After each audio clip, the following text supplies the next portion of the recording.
Hi செல்லக்குட்டீஸ், நம்ம December month என்ன festival கொண்டாடுவோம்னு சொல்லுங்க. ஆமாம், டிசம்பர் 25 அன்னைக்கு கிறிஸ்மஸ் கொண்டாடுவோம். நம்ம எந்த நாளை கிறிஸ்மஸாக கொண்டாடுறோம்னு உங்களுக்கு தெரியுமா? ஏசு பிறந்த அந்த நாளை தான் நம்ம கிறிஸ்மஸாக கொண்டாடுறோம். கிறிஸ்மஸ் அன்னைக்கு நம்ம என்னெல்லாம் பண்ணுவோம் சொல்லுங்க. சர்ச்சுக்கு போவோம், கேக் சாப்பிடுவோம், அப்புறம் சாண்டா கிளாஸ் வந்து நமக்கு பரிசுகள்லாம் தருவார். சரி, நம்ம இன்னும் கிறிஸ்மஸ் பற்றி நிறையா தெரிஞ்சுக்கலாமா? வாங்க பார்க்கலாம். முதல்ல கிறிஸ்மஸ் ட்ரீ பற்றி தெரிஞ்சுக்கலாம். நீங்கள் எல்லாரும் கிறிஸ்மஸ் ட்ரீ பார்த்துருக்கீங்களா? அது ரொம்ப அழகாக இருக்கும்ல. ஏன்னா கிறிஸ்மஸ் ட்ரீயில் லைட்டு, பெல்லு, அப்புறம் ஸ்டார்லாம் வச்சு டெக்கரேட் பண்ணியிருப்பாங்க. எனக்கு கிறிஸ்மஸ் ட்ரீ ரொம்ப பிடிக்கும். அடுத்து நம்ம நட்சத்திரம் பற்றி தெரிஞ்சுக்கலாம். நீங்கள் கிறிஸ்மஸ் ட்ரீ மேலே இருக்கிற நட்சத்திரம் பார்த்துருக்கீங்களா? இயேசு பிறந்தப்ப அவரை பார்க்க வந்த ஞானிகளுக்கு இந்த நட்சத்திரங்கள் தான் வழிகாட்டியா இருந்துச்சாம். அதை குறிப்பிடுறதுக்காக தான் நம்ம வீடுகளில் அப்புறம் கிறிஸ்மஸ் ட்ரீலெலாம் நட்சத்திரங்களை வைக்கிறோம்.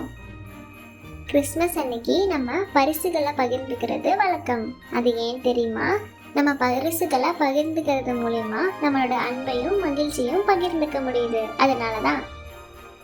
அடுத்து நம்ம எல்லாருக்கும் பிடிச்ச சாண்டா கிளாஸை பற்றி பார்ப்போமா? நம்ம யாரை சாண்டா கிளாஸ்னு சொல்லுவோம் தெரியுமா? நிக்கோலஸ்னு ஒரு செயின்ட் இருந்தாரு. அவருக்கு குழந்தைகள்லாம் ரொம்ப பிடிக்கும். அதனால கிறிஸ்மஸ் அப்போ குழந்தைகளுக்கெல்லாம் பரிசு கொடுக்கறத வழக்கமா வச்சிருந்தாரு. அவர் தான் நம்ம சாண்டா கிளாஸ்னு சொல்றோம். நம்ம கிறிஸ்மஸ் அன்னைக்கு கேரல் பாடுறோம். அது மூலயமா நம்மளோட மகிழ்ச்சியை மற்றவங்க கூட பகிர்ந்துக்க முடியுது. உங்களுக்குலாம் ஒன்று தெரியுமா? உலகத்தில் இருக்கிற எல்லா மக்களும் ஒரே மாதிரியே கிறிஸ்மஸை கொண்டாட மாட்டாங்க. ஒரு சிலர் மெழுகுவர்த்தி ஏற்றி கொண்டாடுவாங்க, இன்னும் ஒரு சிலர் விருந்துகள்லாம் நடத்தி கொண்டாடுவாங்க.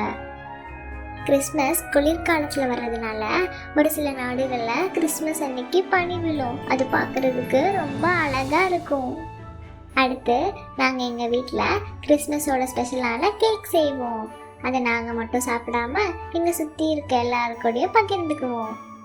கிறிஸ்மஸ் அன்னைக்கு நம்ம அன்பையும் மகிழ்ச்சியும் மற்றவங்க கூட பகிர்ந்துக்கிற மாதிரியே எல்லா நாளும் இனிமையாக இருக்கணும். சரியா? இன்னைக்கு நம்ம கிறிஸ்மஸ் பற்றி நிறைய தெரிஞ்சுக்கிட்டோம். உங்கள் எல்லாருக்கும் இனிய கிறிஸ்மஸ் தின நல்வாழ்த்துக்கள்.